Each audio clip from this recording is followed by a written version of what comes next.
वह बंद दरवाजा आज खुल गया है और मेरे सामने जो सच खड़ा है उसने मेरे पैरों तले की जमीन ही नहीं बल्कि मेरी रूह को भी झकझोर कर रख दिया है।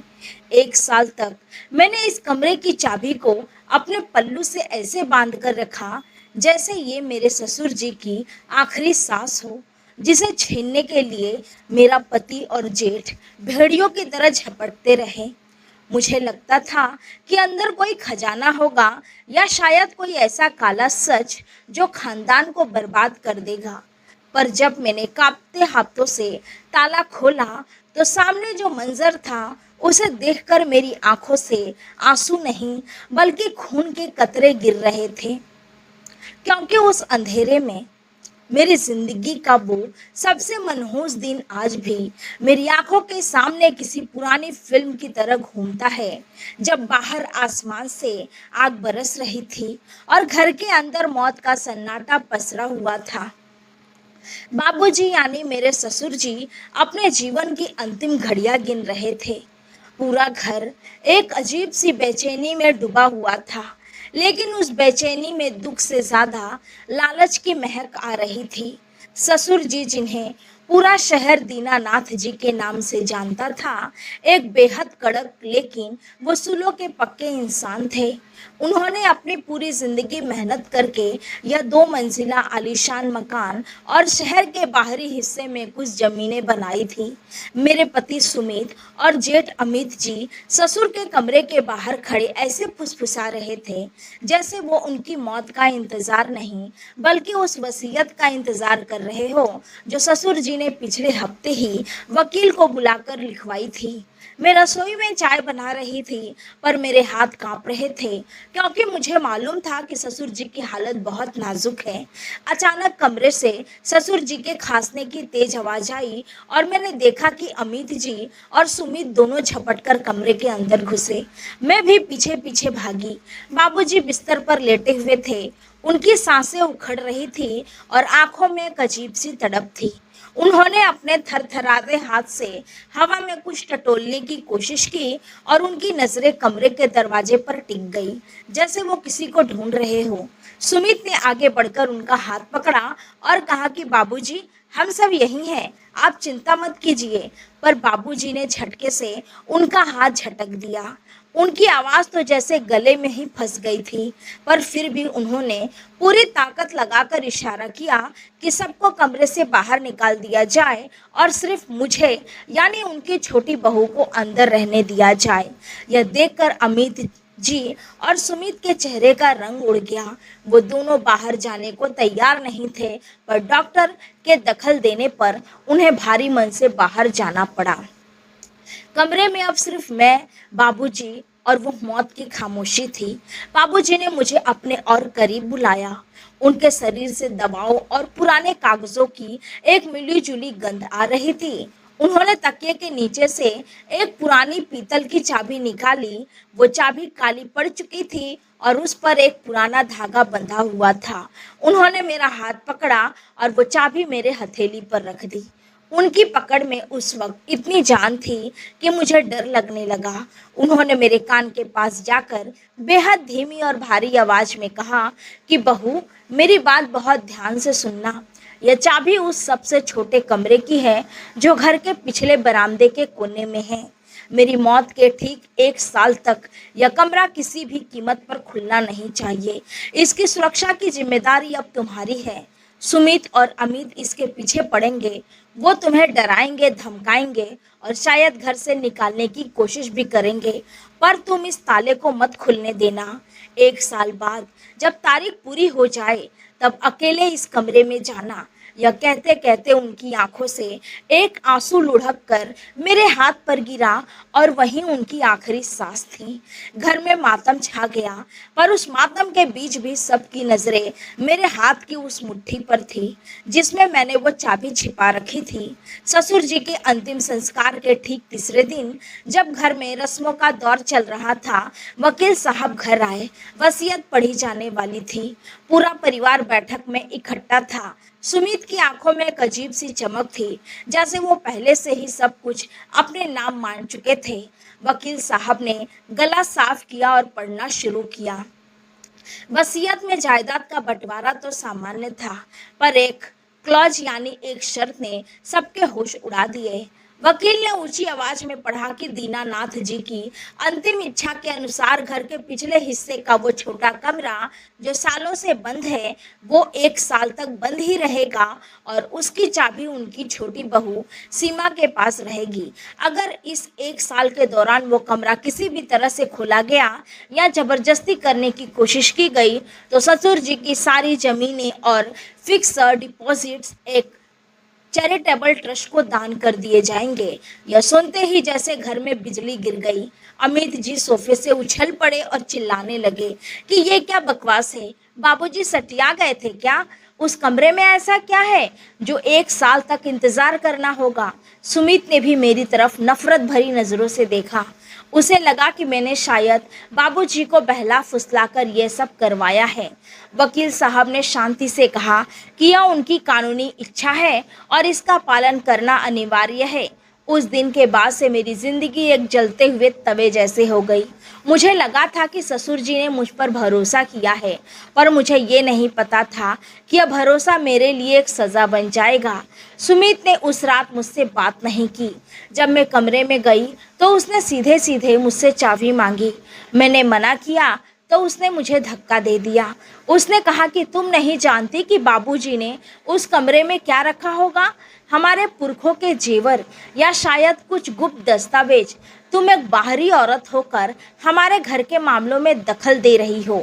मैंने बहुत शांत रहकर कहा कि सुमित, यह बाबूजी की आखिरी इच्छा थी और मैं उसे नहीं तोड़ूंगी। पर सुमित और अमित जी कहाँ मानने वाले थे। उन्होंने अगले कुछ हफ्तों में मुझे मानसिक रूप से प्रताड़ित करना शुरू कर दिया।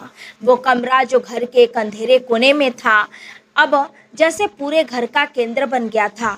कभी कभी मैं देखती कि जेठ जी रात के अंधेरे में टॉर्च लेकर उस कमरे के पास खड़े हैं और ताले को परख रहे हैं। कभी सुमित मुझे धमकियां देता कि अगर मैंने चाबी नहीं दी तो वो दरवाज़ा तोड़ देगा, पर फिर ट्रस्ट वाली बात उसे रोक लेती। मेरी सास तो अब तक चुप थी। उन्होंने भी एक दिन मुझसे कहा कि बहू, क्यों घर में महाभारत करवा रही है? दे दे चाबी और देख लेने दे इन्हें जो देखना है। पर मैंने अपनी कसम नहीं तोड़ी। उस कमरे से कभी कभी रात को अजीब सी सरसराहट की आवाज़ें आती थी। ऐसा लगता जैसे कोई कागज पलट रहा हो या कोई पुरानी लकड़ी चरमरा रही हो। मैं डर के मारे रात रात भर जागती रहती और अपनी मुट्ठी में उस चाबी को भींच कर रखती। मोहल्ले में भी अफवाहें फैलने लगी। लोग कहते कि दीनानाथ जी ने उस कमरे में कोई काला जादू छिपाया है या फिर वहाँ किसी की आत्मा कैद है। मेरी जेठानी ने तो मुझ पर टोना टोटका करने का इल्ज़ाम तक लगा दिया। उन्होंने कहा कि सीमा ने बाबूजी को वश में कर लिया था, इसीलिए उन्होंने ये सब किया। मेरा जीना दुश्वार हो गया था। रसोई से लेकर आंगन तक हर जगह मुझे शक की निगाहों से देखा जाता। मुझे खाना तक अलग से दिया जाने लगा। पर मुझे वो बाबूजी की आखिरी नज़र याद थी जो मुझसे रक्षा की भीख मांग रही थी। महीने बीतते जा रहे थे और मेरा तनाव बढ़ता जा रहा था। मुझे समझ नहीं आ रहा था कि एक मामूली से छोटे कमरे में ऐसा क्या हो सकता है जिसके लिए 1 साल का इंतज़ार ज़रूरी था। क्या वाकई वहाँ कोई खजाना था या फिर कोई ऐसा कड़वा सच जो बाबूजी अपने जीते जी नहीं बता सके। मैंने कई बार उस कमरे की दहलीज पर जाकर माथा टेका, पर कभी उसे खोलने की हिम्मत नहीं हुई। वक्त की रफ्तार जैसे थमसी गई थी। हर बीतता दिन 1 साल जैसा लग रहा था। सुमित का व्यवहार दिन ब दिन और हिंसक होता जा रहा था। उसने मुझे घर के खर्चों के लिए पैसे देना बंद कर दिया। मेरे बच्चों को मुझसे भड़काना शुरू किया। मेरा बड़ा बेटा मुझसे पूछने लगा कि माँ, क्या आप चोर हो? आप चाबी क्यों नहीं देती पापा को? उन मासूम सवालों ने मेरे कलेजे को छन्नी कर दिया, पर मैं चुप रही। उस 1 साल के दौरान मैंने महसूस किया कि जिस घर को मैं अपना समझती थी, वो सिर्फ ईंट-पत्थरों का बना था। वहाँ रिश्तों की कोई अहमियत नहीं थी। सब कुछ सिर्फ उस कमरे के पीछे छिपे रहस्य पर टिका था। जैसे-जैसे साल पूरा होने की तारीख नज़दीक आने लगी, घर का माहौल और भी ज़्यादा डरावना होता गया। ससुर जी की बरसी आने वाली थी और वही वो दिन था जब उस रहस्य से पर्दा उठना था। पर उस रात से पहले जो कुछ हुआ, उसने मुझे हिला कर रख दिया। सुमित ने अपने कुछ दोस्तों को घर बुलाया और शराब पीकर खूब हंगामा किया। वो सब उस कमरे के पास जाकर जोर-जोर से हंस रहे थे और कह रहे थे कि कल इस औरत का घमंड टूटेगा और हमें वो दौलत मिलेगी जिसे इस बुड्ढे ने छिपा रखा है। मैं अपने कमरे में बंद होकर रो रही थी और ईश्वर से प्रार्थना कर रही थी कि हे भगवान, मुझे बस कल तक की ताकत दे दो। मुझे नहीं पता था कि कल जब वो दरवाज़ा खुलेगा तो जो सच बाहर आएगा वो मुझे और इस पूरे परिवार को हमेशा के लिए बदल देगा। वो छोटा-सा कमरा जिसकी दीवारें सीलन से भरी थी और जिसका ताला अब मेरे आँसुओं से भीगा हुआ था, वो क्या राज अपने अंदर दबाए बैठा था। ससुर जी के जाने के बाद घर की हवा में जैसे जहर घुल गया था। वह छोटा कमरा जो कभी घर का एक मामूली हिस्सा हुआ करता था, अब एक अभिशाप बन चुका था। मेरी जिंदगी उस चाबी के इर्द गिर्द सिमट कर रह गई थी जिसे मैंने अपने पल्लू के एक कोने में बड़ी मजबूती से गांठ बांध कर रखा था। सुमित और अमित जी के लिए वह कमरा अब महज एक कमरा नहीं बल्कि एक बंद तिजोरी बन चुका था जिसकी चाबी एक ऐसी औरत के पास थी जिसे वो अब अपना दुश्मन समझने लगे थे। ससुर जी की बरसी के बाद जो सन्नाटा छाया था वो किसी बड़े तूफान की दस्तक था। अमित जी जो घर के बड़े बेटे थे और हमेशा खुद को बहुत सभ्य दिखाते थे, उनके चेहरे से शराफत का नकाब उतरने लगा था। एक दोपहर जब मैं रसोई में सबके लिए खाना बना रही थी, अमित जी वहाँ आए। उनके चेहरे पर एक बनावटी मुस्कान थी जो मुझे डराने के लिए काफ़ी थी।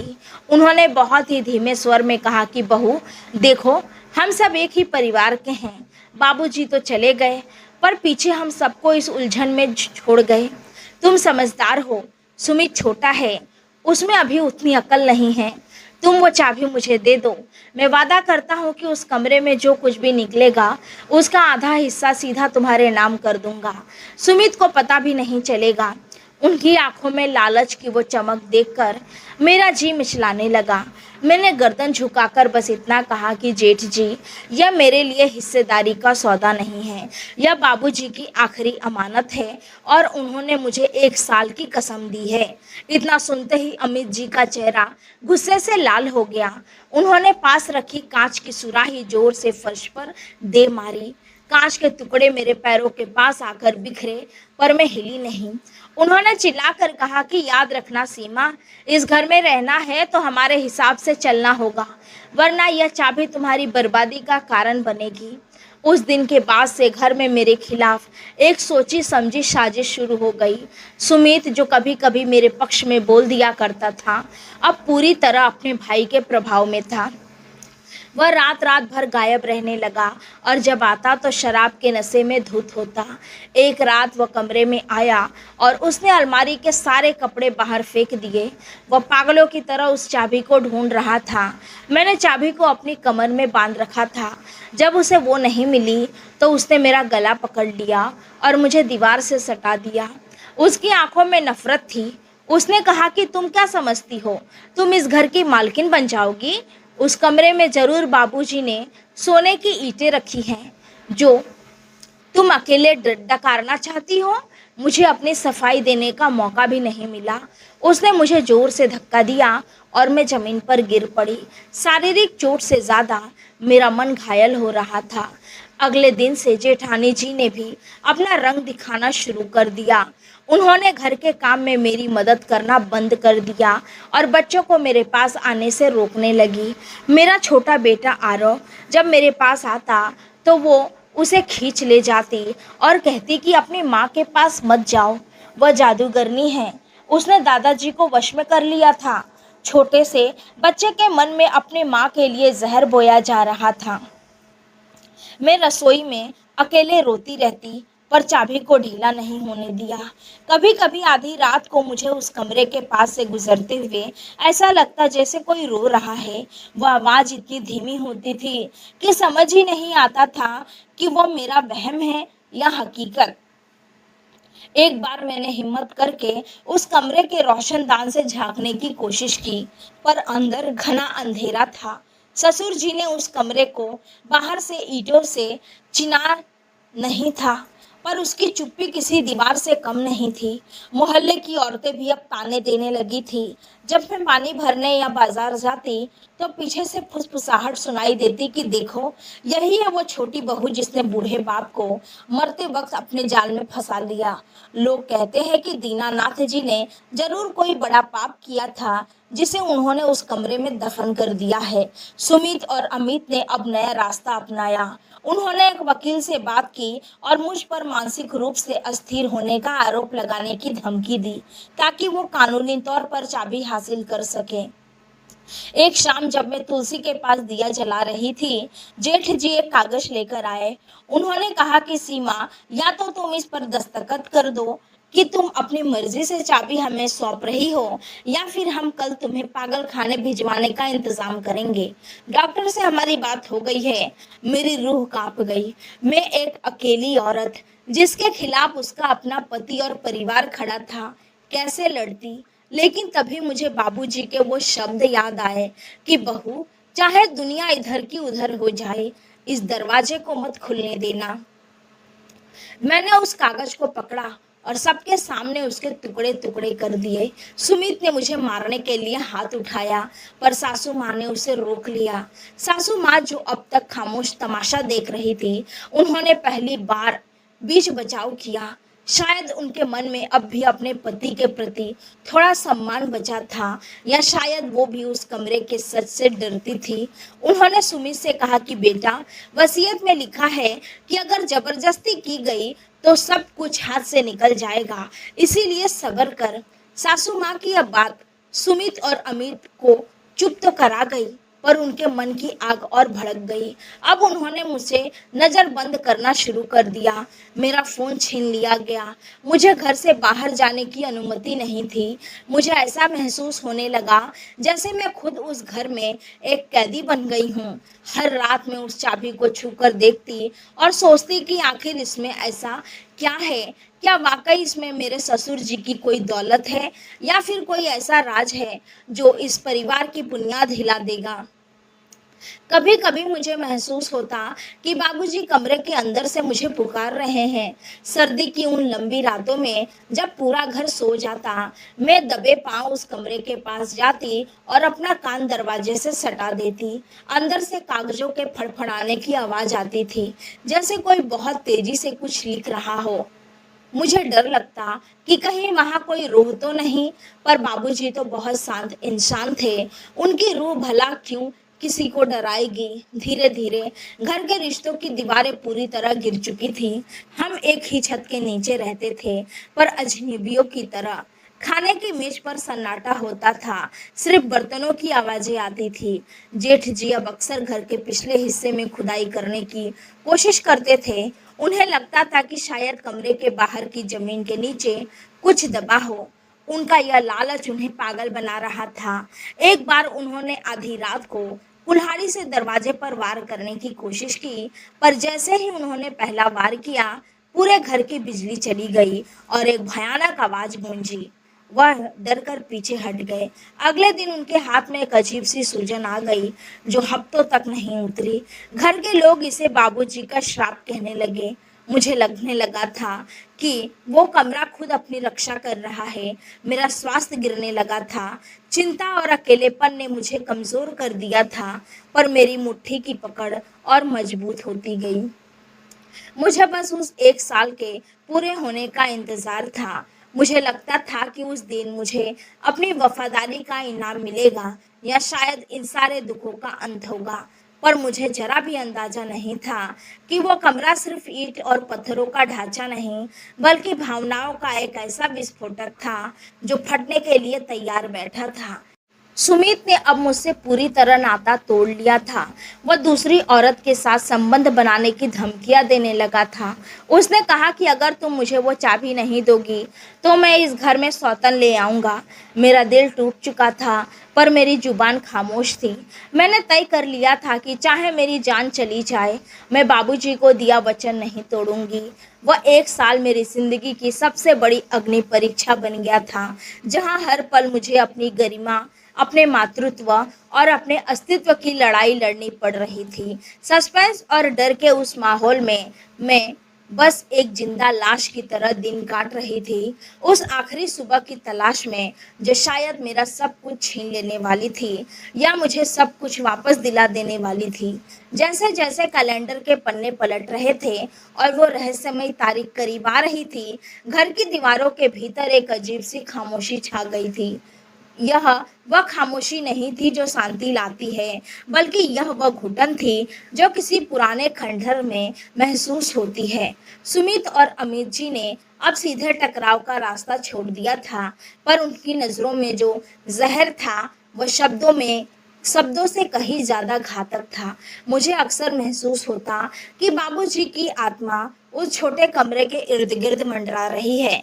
मैं जब भी उस गलियारे से गुजरती, मुझे ससुर जी की वो पुरानी खासी याद आती, जो कभी इस घर की जीवंतता का प्रतीक हुआ करती थी। बाबूजी एक ऐसे इंसान थे जिन्होंने अपनी पूरी जवानी दूसरों के आंसू पोंछने में बिता दी, पर अपने आखिरी दिनों में उन्हें अपने ही बेटों के लालच का सामना करना पड़ा। मुझे याद है एक बार सावन की झड़ी लगी थी और बाबूजी बरामदे में बैठे बाहर गिनती बूंदों को देख रहे थे। मैंने उन्हें चाय दी तो उन्होंने बहुत भावुक होकर कहा था कि बहु रिश्तों की बुनियाद भरोसे पर टिकी होती है, और जब भरोसा टूटता है तो आलीशान महल भी कब्रिस्तान बन जाते हैं।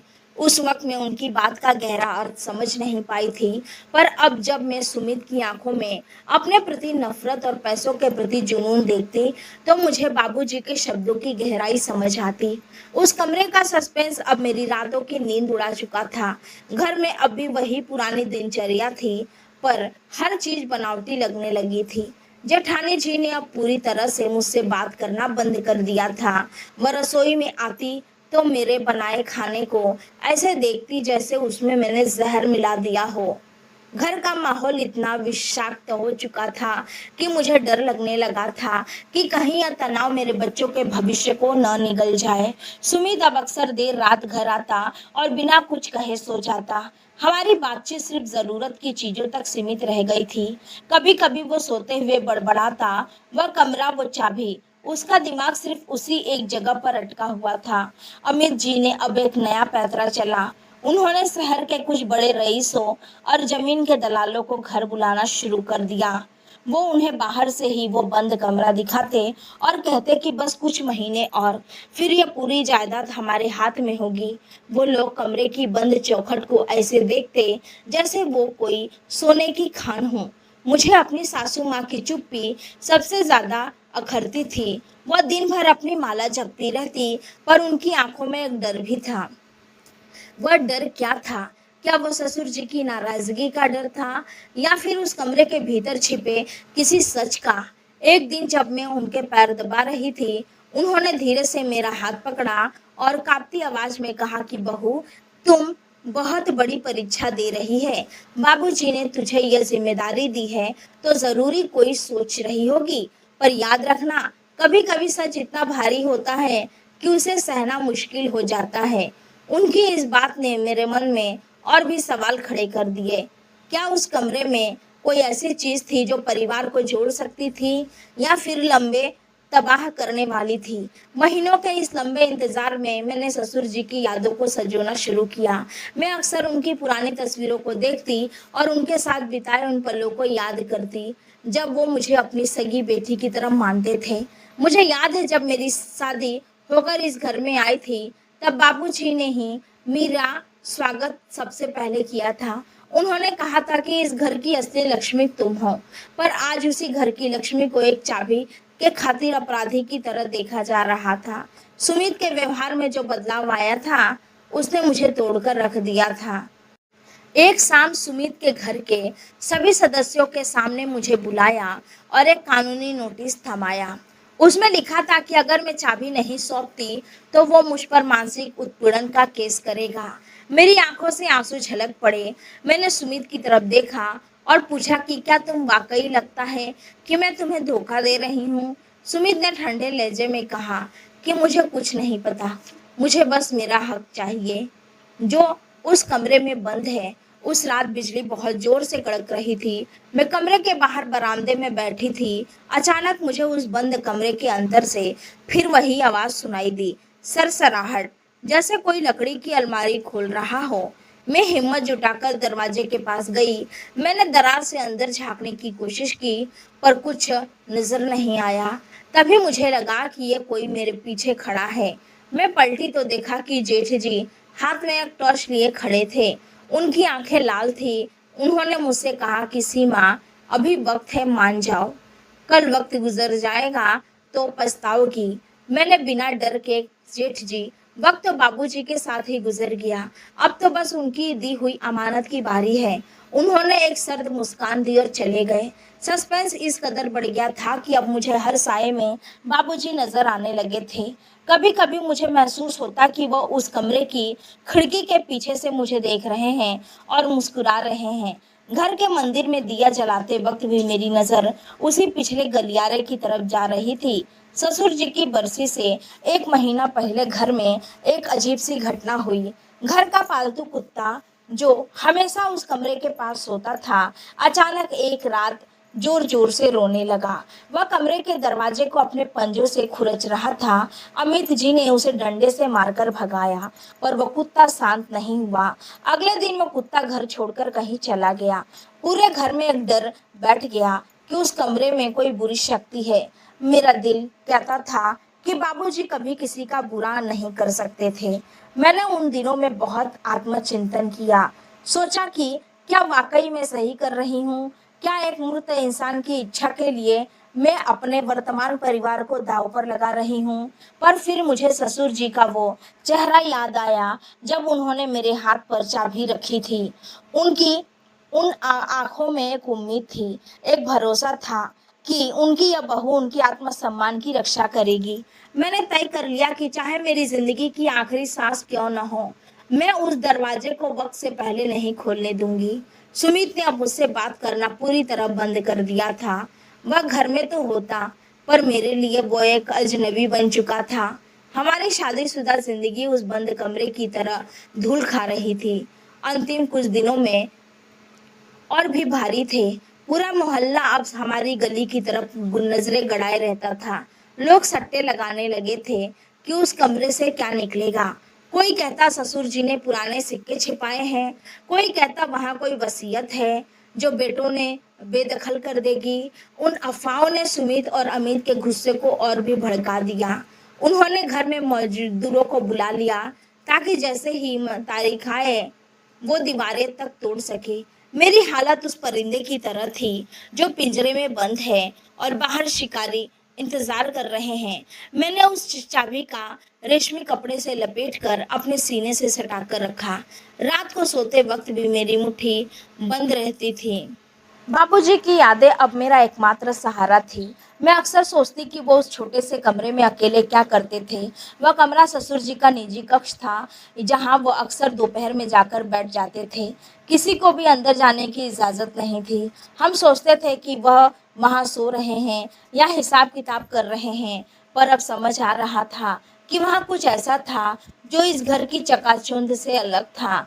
वह कमरा घर का सबसे पुराना हिस्सा था, जिसकी ईंटें भी अब कमजोर हो चुकी थी, पर उसकी मजबूती उस राज में भी, और वह अपने भीतर छुपाए बैठा था।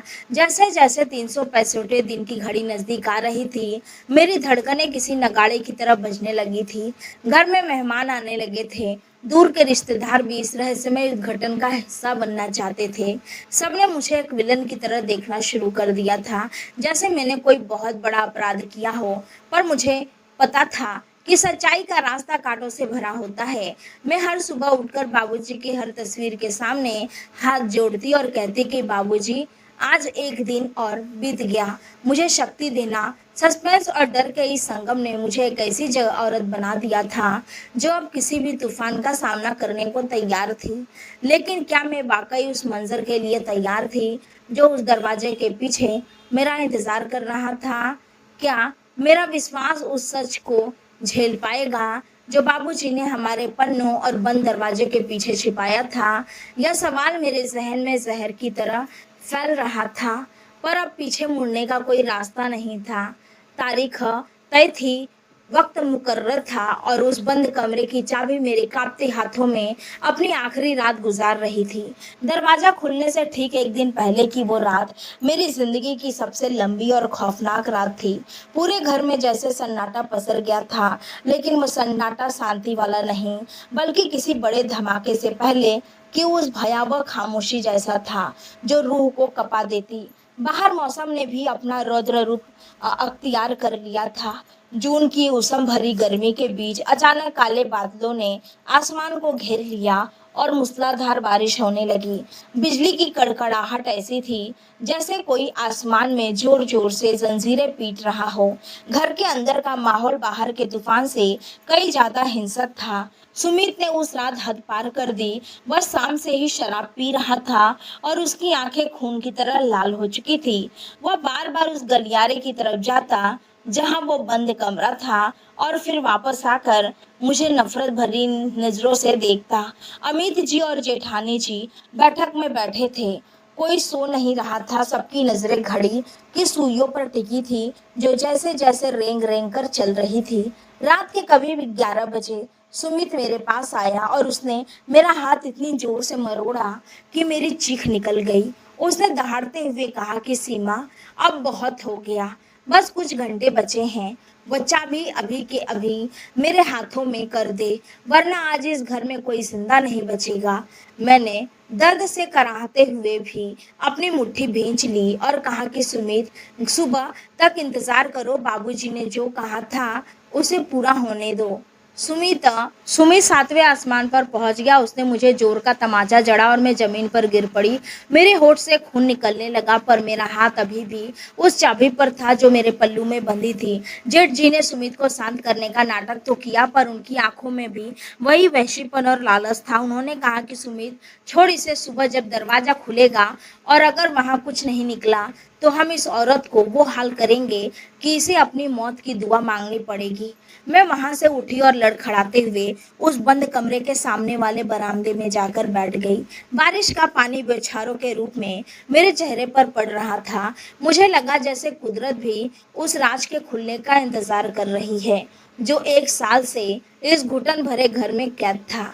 उस अंधेरी रात में बिजली की हर कौंद के साथ वह दरवाजा और उसका पीतल का काला पड़ चुका था और भी ज्यादा डरावना लग रहा था। तभी मुझे महसूस हुआ कि उस कमरे के अंदर से कुछ गिरने की आवाज आई, थप, जैसे कोई भारी चीज जमीन पर गिरी हो। मेरी रूह कांप गई। मैंने कान लगाकर दरवाजे से सटने की कोशिश की। अंदर से बहुत ही धीमी सिसकियां जैसी आवाजें आ रही थी। ऐसा लग रहा था जैसे कोई बहुत पुरानी आवाज मुझे पुकार रही हो, सीमा, सीमा। मेरे रोंगटे खड़े हो गए। क्या वाकई वहां कोई था? क्या बाबूजी की रूह आज भी उस कमरे में कैद थी, या फिर यह मेरे दिमाग का वहम था जो डर और थकान की वजह से पैदा हो रहा था?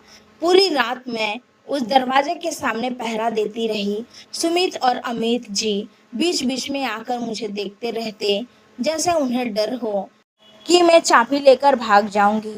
रात के 2 बजे के करीब घर की सारी लाइटें अचानक चली गई। इन्वर्टर भी काम नहीं कर रहा था। पूरा घर स्याह अंधेरे में डूब गया। बस बिजली कड़कने पर जो रोशनी होती, उसी में सब कुछ धुंधला धुंधला दिखाई देता। उस अंधेरे में मुझे ऐसा लगा जैसे कोई साया उस गलियारे के अंत से मेरी तरफ बढ़ रहा है। वह साया लंबा था और उसकी चाल बिल्कुल बाबूजी जैसी थी। वह साया उस बंद कमरे के दरवाजे के पास जाकर रुक गया। मेरी आवाज गले में ही फंस गई। मैंने आंखें मूंद ली और हनुमान चालीसा का पाठ करने लगी। जब कुछ देर बाद मैंने अपनी आंखें खोली तो वहां कोई नहीं था। बस एक दरवाजे पर लगा वो ताला बिजली की रोशनी में चमक रहा था। सुबह के 4 बजने वाले थे। ब्रह्म मुहूर्त का समय था और यहीं से वो समय था जब ससुर जी ने दरवाजा खोलने को कहा था। धीरे धीरे घर के सभी सदस्य वहां इकट्ठा होने लगे। मेरी सास कोने में बैठकर माला जप रही थी, पर उनकी उंगलियां कांप रही थी और चेहरा पीला पड़ गया था। सेठ जी के हाथ में एक बहुत बड़ी कुल्हाड़ी थी, जैसे उन्हें यकीन हो कि चाबी काम नहीं करेगी या फिर वो अपना गुस्सा उस लकड़ी के दरवाजे पर निकालना चाहते हो। सुमित के हाथ में एक बड़ी टॉर्च थी। माहौल इतना तनावपूर्ण था कि सांस लेने की आवाज भी किसी धमाके की तरह सुनाई दे रही थी। सुमित ने चिल्लाकर कहा कि चलो, वक्त हो गया, चाबी निकालो। मैंने अपने कांपते हाथों से पल्लू की गांठ खोली। वह चाबी जो 1 साल से मेरे शरीर का हिस्सा बन चुकी थी, आज मुझसे अलग होने वाली थी। जैसे ही मैंने चाबी हाथ में ली, मुझे फिर से बाबूजी की वो आखिरी पकड़ महसूस हुई। मैंने भगवान का नाम लिया और ताले के करीब पहुंची। ताला धूल और मकड़ी के जालों से भरा हुआ था। जैसे ही मैंने चाबी छेद में डाली, एक अजीब सी ठंडी लहर मेरे शरीर से गुजर गई। ऐसा लगा जैसे किसी ने मेरा हाथ पकड़कर चाबी घुमाने की हिम्मत की हो। खटाक! वह आवाज उस सन्नाटे में किसी बंदूक की गोली की तरह गूंजा। ताला खुल चुका था। अमित जी और सुमित एक साथ अंदर आगे बढ़े, पर मैंने उन्हें रोका। मैंने कहा कि बाबूजी ने कहा था कि अगर मैं अंदर जाऊंगी तो सुमित ने मुझे धक्का देकर किनारे करना चाहा, पर जेठ जी ने उसे पकड़ लिया और कहा कि नहीं, इसे ही जाने दो। अगर अंदर कोई फंदा या खतरा हुआ तो पहले यही झेलेगी। उनकी इस घटिया सोच पर मुझे हंसी आई, पर मैंने कुछ नहीं कहा। मैंने जोर लगाकर उस भारी लकड़ी के दरवाजे को धक्का दिया। दरवाजा एक जोरदार चरमराहट के साथ खुला, जैसे कोई सदियों से सोई हुई चीज जाग उठी हो। जैसे अंदर से एक ऐसी गंध आई जिसने सबका दम घोट दिया। वो पुरानी किताबें, सड़े हुए कागजों, सीलन और किसी बहुत पुरानी याद की मिलीजुली महक थी। सुमित ने अपनी टॉर्च की रोशनी अंदर डाली। जैसे ही रोशनी अंदर आई, हम सबके मुंह खुले के खुले रह गए। कमरे का नजारा वो नहीं था जो हम सोच रहे थे। वहां कोई सोने की मोहरें नहीं थी। कमरे की चारों दीवारें छत से लेकर फर्श तक हजारों हजारों सफेद कागजों और लिफाफों से ढकी हुई थी। फर्श पर एक पुरानी फटी हुई दरी बिछी थी और बीचों बीच एक लकड़ी की छोटी सी चौकी रखी थी, जिस पर एक मिट्टी का दिया और एक कलम रखी थी। दीवार पर बाबूजी की एक आदमकद तस्वीर टंगी थी, पर वह तस्वीर वैसी नहीं थी जैसे घर के हॉल में लगी थी। उस तस्वीर में बाबूजी बेहद सफेद पुराने कपड़ों में थे। उनके बाल बढ़े हुए थे और उनके चेहरे पर एक ऐसी लालची और दर्द था जिसे देखकर किसी का भी कलेजा फट जाए। मैं जैसे ही अंदर बढ़ी, मेरे पैरों के नीचे कागजों के ढेर आने लगे। सुमित और अमित पागलों की तरह उन कागजों को पलटने लगे। उन्हें लगा कि शायद नोटों की गड्डियां इन कागजों के पीछे छिपी होगी। सुमित चिल्लाया कि क्या बकवास है, ये सब रद्दी क्यों भरी है यहाँ। उसने गुस्से में दीवार पर टंगी बाबूजी की तस्वीर को धक्का दिया। तस्वीर नीचे गिर गई और उसका कांच टूट गया। जैसे ही कांच टूटा, तस्वीर के नीचे से एक छोटी सी डायरी नीचे गिरी। मैंने लपक कर वह डायरी उठा ली। मेरी रूह कांप रही थी, क्योंकि उस कमरे की दीवारों पर लाल रंग से कुछ अजीबोगरीब लकीरें खींची गई थी, जो ध्यान से देखने पर शब्द लग रहे थे। मैंने टॉर्च की रोशनी में दीवार पर लिखे उन शब्दों को पढ़ने की कोशिश की। वहां लिखा था, लालच का अंत, रिश्तों का शमशान। अमित जी ने एक लिफाफा खोला और उसमें से जो निकला उसे देखकर उनके हाथ कांपने लगे। उसमें एक रसीद थी, एक वृद्धाश्रम की रसीद, जहां बाबूजी पिछले 10 सालों से हर महीने गुप्त दान दे रहे थे। पर यह दान कहां से जा रहा था? यह वही पैसा था जिसे अमित और सुमित यह सोचकर खुश होते थे कि बाबूजी ने बैंक में जमा किया है। सस्पेंस की परतें अब एक एक करके खुलने लगी थी। उस कमरे के कोने में एक छोटा सा लोहे का संदूक रखा था। सुमित ने कुल्हाड़ी उठाई और एक ही बार में उसका ताला तोड़ दिया। उसे लगा कि अब खजाना मिल गया।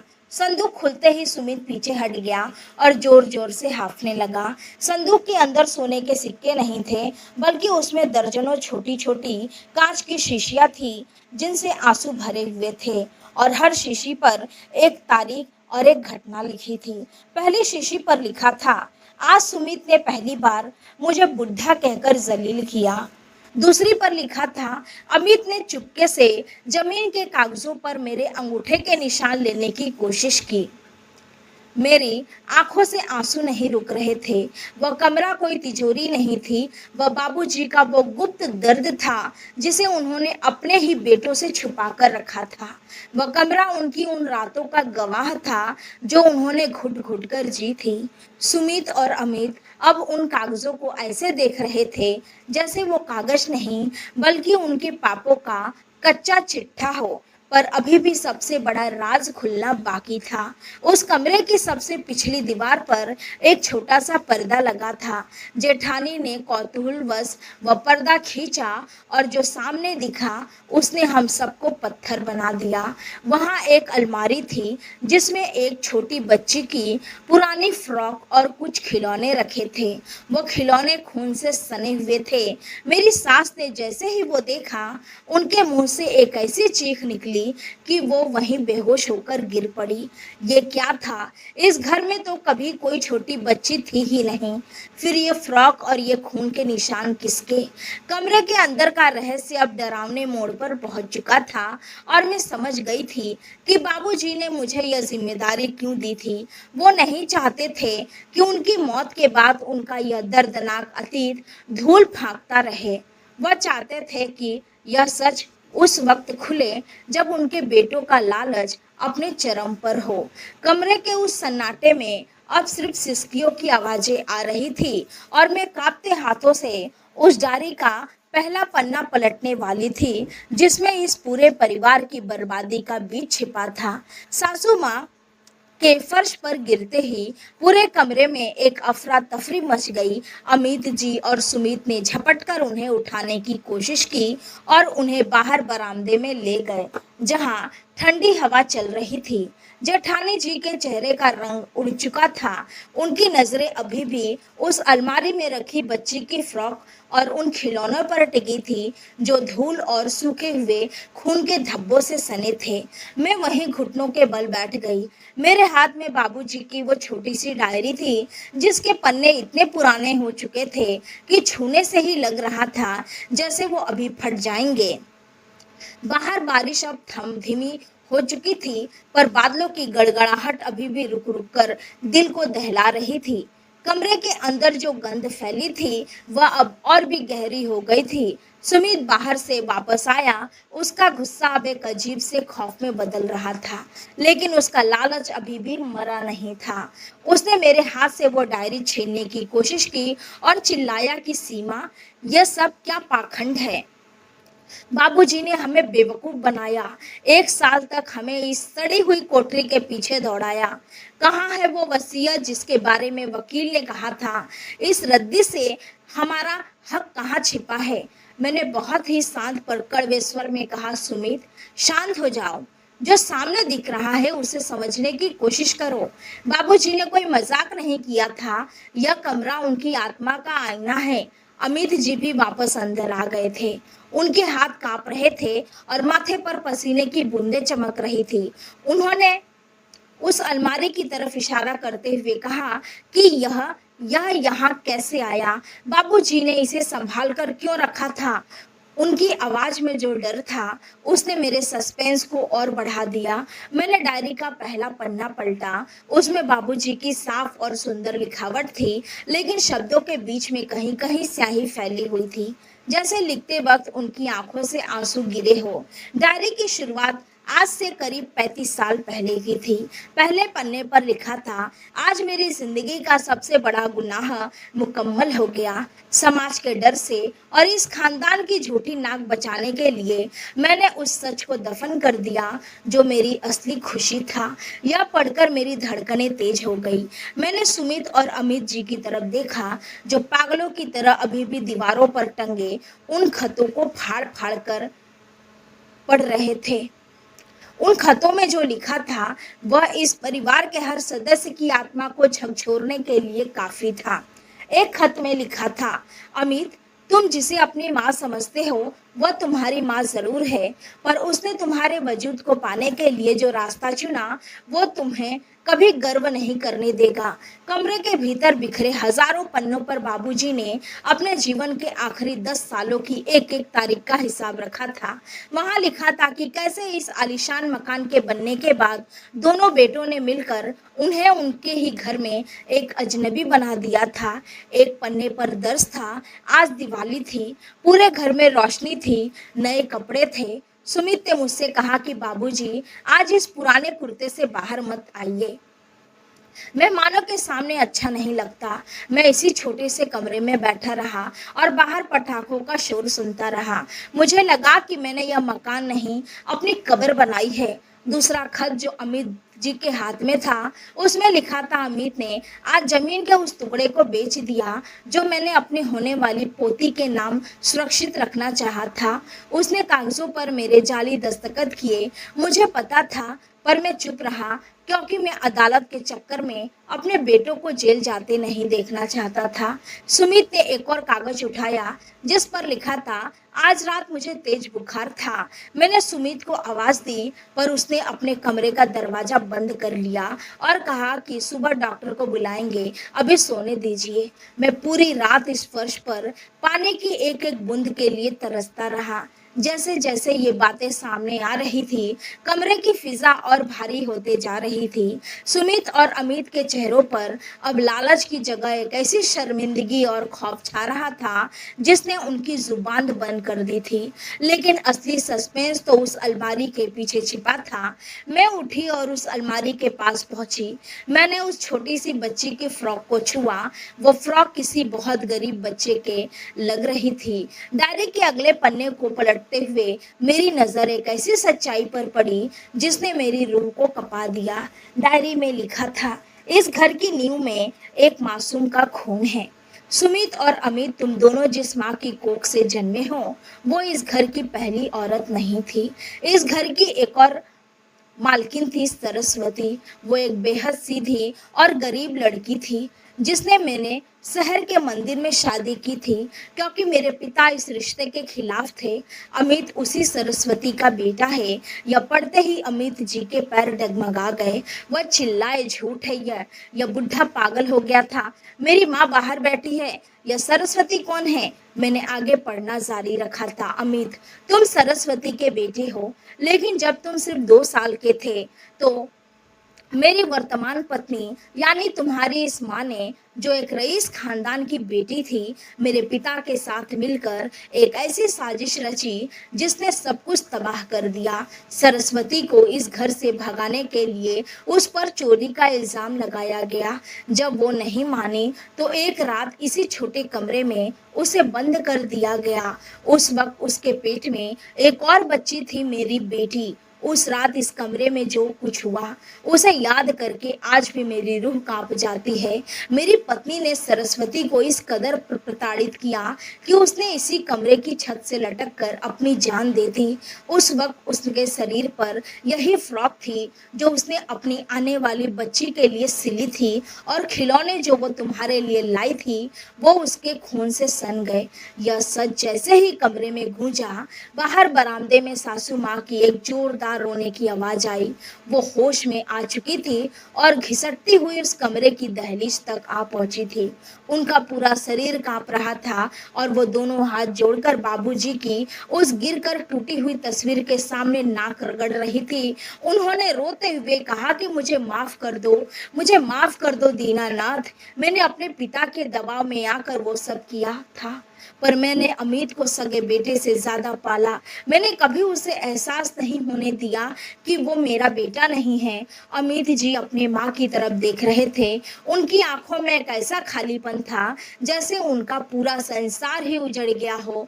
जिस माँ को वो अपनी ताकत समझते थे वो एक कातिल निकली, और जिस बाप को वो कोस रहे थे वो उनके उस भयानक अतीत के बोझ को अकेले ढो रहा था। सस्पेंस की आखिरी और सबसे बड़ी परत अभी भी बाकी थी। डायरी के आखिरी पन्ने में बाबूजी ने लिखा था, बहू, सीमा, मुझे पता था कि तुम इस चाबी की लाज रखोगी। मैंने तुम्हें 1 साल का समय इसीलिए दिया ताकि मेरे जाने के बाद इन दोनों के भीतर का लालच पूरी तरह बाहर आ जाए। जब यह 1 साल तक इस कमरे को खोलने के लिए तड़पेंगे, तो इनके पापों का घड़ा पूरी तरह भर जाएगा। इस कमरे के फर्श के बिल्कुल बीचों-बीच जो ईंटें ढीली है, उसके नीचे एक लोहे का छोटा संदूक है। उसमें वो असली वसीयत है जो मैंने अपनी कानूनी समझ से तैयार की है। सुमित ने जैसे ही वो सुना, वो पागलों की तरह फर्श की ईंटों को टटोलने लगा। उसकी आंखों में अब कोई पश्चाताप नहीं था। वह अभी भी सिर्फ उन कागजों को ढूंढ रहा था जो उसे इस नरक से आजाद कर सके। उसने एक ढीली ईंट को देखा और अपनी पूरी ताकत लगाकर उसे उखाड़ दिया। नीचे वाकई एक पुराना जंग लगा लोहे का छोटा संदूक था। सुमित ने कांपते हाथों से उसे बाहर निकाला। अमित जी वहीं जमीन पर सुन्न बैठे थे, जैसे उनके सोचने समझने की शक्ति खत्म हो चुकी थी।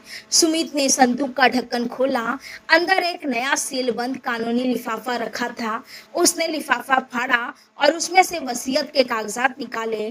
जैसे जैसे वो उन कागजों को पढ़ रहा था, उसके चेहरे का रंग पीला पड़ता जा रहा था और आखिरकार वो कागज उसके हाथ से छूटकर फर्श पर बिखर गए। मैंने आगे बढ़कर उन कागजों को उठाया।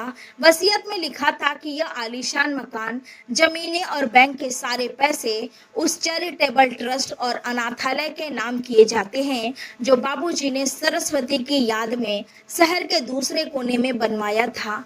अमित और सुमित को इस जायदाद से पूरी तरह बेदखल कर दिया गया था। वसीयत के अंत में एक नोट था, इस घर में रहने वाले मेरे बेटे और पत्नी अब सिर्फ इस ट्रस्ट के किराएदार रहेंगे और यदि इन्होंने बहू सीमा या उसके बच्चे को इस घर से निकालने की कोशिश की तो इन्हें तुरंत इस मकान से भी बेदखल कर दिया जाएगा। इस घर की सुरक्षा और ट्रस्ट की देखरेख की पूरी जिम्मेदारी मेरी छोटी बहू सीमा की होगी। कमरे के अंदर अब एक ऐसा सन्नाटा था जो किसी शमशान घाट से कम नहीं था। सुमित फर्श पर बैठकर पागलों की तरह हंसने लगा। उसका लालच उसे मानसिक रूप से तोड़ चुका था। अमित जी ने अपनी माँ का हाथ पकड़ा और बिना कुछ कहे उन्हें लेकर बाहर चले गए। जेठानी जी जो हमेशा ताने देती थी, वह डर के मारे कोने में दुबक गई थी। मैं उस कमरे के बीचों बीच खड़ी थी। चारों तरफ बाबूजी के लिखे वो हजारों खत बिखरे थे जो उनके 10 साल के अकेलेपन और दर्द की चीखें थी। मेरी रूह इस बात पर कांप रही थी कि पैसा इंसान को कितना अंधा बना देता है कि वो अपनी ही माँ के कातिल को पूछता रहता है और उस बाप को प्रताड़ित करता है जिसने उनके सारे पापों को अपने सीने में छुपा कर रखा था। वह बंद कमरा कोई खजाना नहीं था, वह एक अदालत थी जहां बाबूजी ने अपनी मौत के बाद भी अपने गुनहगारों को ऐसी सजा दी थी जिससे वो कभी उबर नहीं पाएंगे। मैंने वो चाबी उठाई जो अब मेरे लिए एक बोझ नहीं बल्कि न्याय का प्रतीक बन चुकी थी और उस कमरे से बाहर निकल आई। उस कोठरी से बाहर पैर रखते ही मुझे ऐसा लगा जैसे मैं किसी सदियों पुराने कब्रिस्तान से निकलकर खुली हवा में आई हूँ। सुबह की हल्की किरणें अब आंगन में लगे तुलसी के पौधों पर पड़ रही थी और कल रात का वो भयानक अंधड़ अब पूरी तरह शांत हो चुका था। लेकिन घर के अंदर जो तूफान आया था, उसने रिश्तों के आलीशान महल को ताश के पत्तों की तरह बिखेर कर रख दिया था। वसीयत के उन कागजों ने सुमित और अमित जी के पैरों तले की जमीन ही नहीं बल्कि उनके अहंकारों की उस ऊंची मीनार को भी ढहा दिया था जिसे वो अपने लालच के दम पर खड़ा कर रहे थे। बैठक में अब एक ऐसा सन्नाटा था जिसे चीरने की हिम्मत किसी में नहीं थी। सासू माँ बरामदे के खंभे से टिक कर बैठी थी। उनकी आंखें पथरा चुकी थी और मुंह से लगातार एक ही शब्द निकल रहा था, सरस्वती सरस्वती। अमित जी उनके पास घुटनों के बल बैठे थे पर उनकी नजरों में अब वो ममता नहीं थी जो कल तक हुआ करती थी। उनके सामने खड़ा यह सच बहुत कड़वा था कि जिस औरत को उन्होंने जीवन भर अपनी माँ माना, वह असल में उनकी सगी माँ की कातिल और उनके पिता के अकेलेपन की जिम्मेदारी थी। सुमित अभी भी उस बंद कमरे के फर्श पर बिखरे कागजों के बीच बैठा था। उसके हाथ में वसीयत की वो प्रति थी जिसे वो बार बार आंखों के पास लाकर देख रहा था, जैसे उसे उम्मीद हो कि शायद कोई शब्द बदल जाए और उसे उसकी खोई हुई दौलत वापस मिल जाए। मैं रसोई में गई और मैंने पानी का एक गिलास भरा। मेरे हाथ अभी भी कांप रहे थे, पर मेरे मन में एक अजीब सा सुकून था कि मैंने बाबूजी को दिया वचन निभाया। जब मैं पानी लेकर सासू माँ के पास पहुंची, तो अमित जी ने झटके से मेरा हाथ पीछे ढकेल दिया। गिलास फर्श पर गिरा और पानी बिखर गया। अमित जी ने अपनी लाल आंखों से मुझे देखते हुए कहा कि सीमा, तुम खुश तो बहुत होगी। तुमने इस घर को बर्बाद कर दिया। अगर तुम वो चाबी पहले दे देती तो बाबूजी का यह पागलपन कभी बाहर नहीं आता और हमारा पूरा परिवार यूं तमाशा नहीं बनता। मैंने बहुत ही धीमे पर दृढ़ स्वर में कहा कि जेठ जी, घर मैंने नहीं, आपके और सुमित के लालच ने बर्बाद किया है। और जहां तक बाबूजी के पागलपन की बात है, तो वो पागलपन नहीं बल्कि एक तड़पते हुए पिता का न्याय था, जिसे आप दोनों ने जीते जी कभी समझने की कोशिश नहीं की। अगर आप दोनों ने उन्हें थोड़ा सा सम्मान दिया होता, तो शायद वो अपनी वसीयत में यह कड़वा सच कभी दर्ज नहीं करते।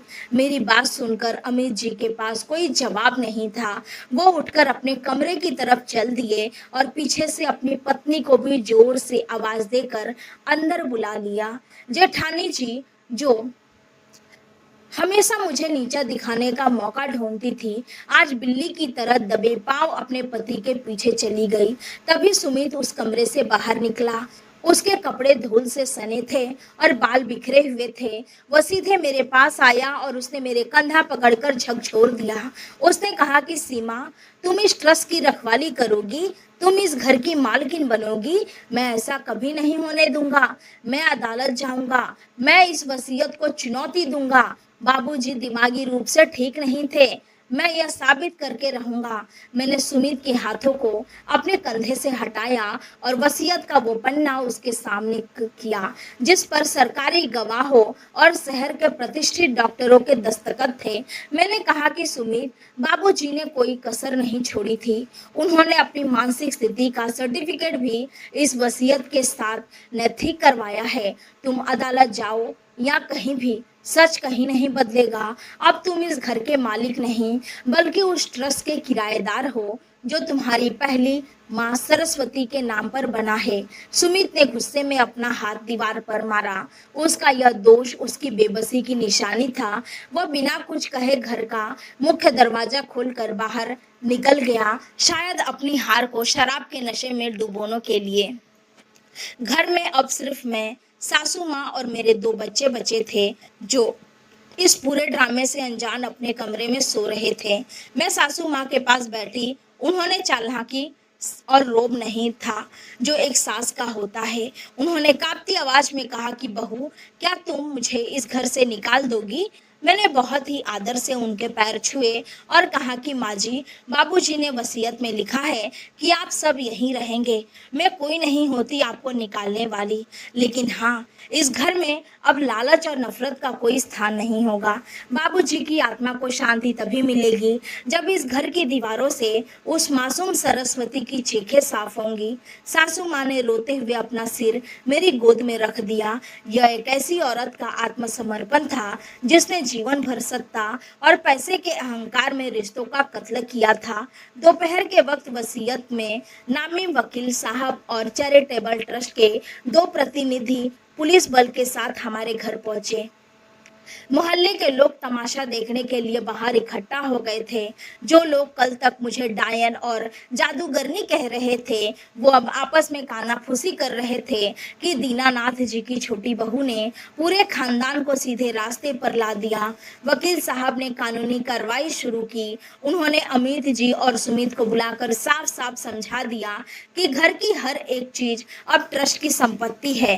बैंक खाते सील कर दिए गए हैं और उन्हें केवल उनके गुजारे के लिए एक निश्चित रकम हर महीने दी जाएगी, बशर्ते उनका व्यवहार सीमा और बच्चों के प्रति सही रहे।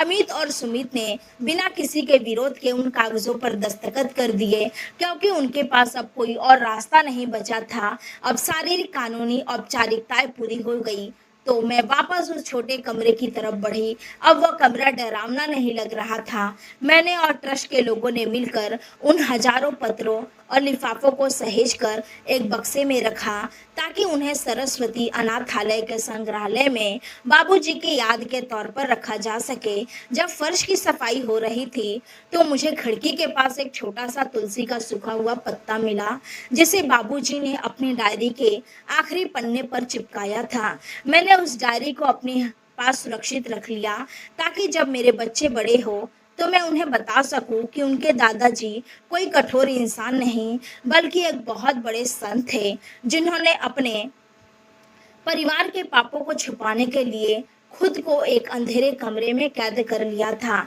शाम की अजान और मंदिरों की घंटियों की आवाज के बीच मैंने उस छोटे कमरे के दरवाजे पर एक नया ताला लगाया, पर इस बार उसकी चाबी मेरे पल्लू में छिपी कोई सजा नहीं थी, बल्कि वो एक नई युग की शुरुआत की कुंजी थी। सुमित और अमित बैठक में चुपचाप बैठे थे। उनके बीच की वो लालच की दीवार अब हमेशा के लिए ढह चुकी थी, पर उनके भीतर का पछतावा शायद अब जीवन भर उनका पीछा नहीं छोड़ेगा। मैंने घर के मुख्य द्वार पर दिया जलाया और आसमान की तरफ देखकर हाथ जोड़े। मुझे ऐसा लगा जैसे बादलों के पार से बाबूजी मुझे देखकर मुस्कुरा रहे हो और कह रहे हो, बहू, तुमने मेरा वचन पूरा किया। अब यह घर वाकई एक पवित्र मंदिर बन गया है। मेरी आंखों से एक आखिरी आंसू टपका, पर इस बार वो दर्द का नहीं, बल्कि न्याय की जीत का सुकून था। इस तरह दीनानाथ जी के बंद कमरे का वो खौफनाक रहस्य हमेशा के लिए शांत हो गया और लालच के साम्राज्य का अंत होकर रिश्तों की एक नई और सच्ची बुनियाद खड़ी हुई। अगर आपको ये कहानी दिल को छू लेने वाली लगी हो, तो इसे लाइक ज़रूर करें और अपने परिवार के साथ शेयर करें। रिश्तों और जज्बातों की ऐसी और कहानियों के लिए हमारे चैनल को सब्सक्राइब करना न भूलें। और हाँ, कमेंट्स में ज़रूर बताएं कि क्या ससुर जी का यह फैसला सही था। आपकी एक राय किसी की सोच बदल सकती है। मिलते हैं अगले वीडियो में, तब तक अपना और अपनों का ख्याल रखें। धन्यवाद।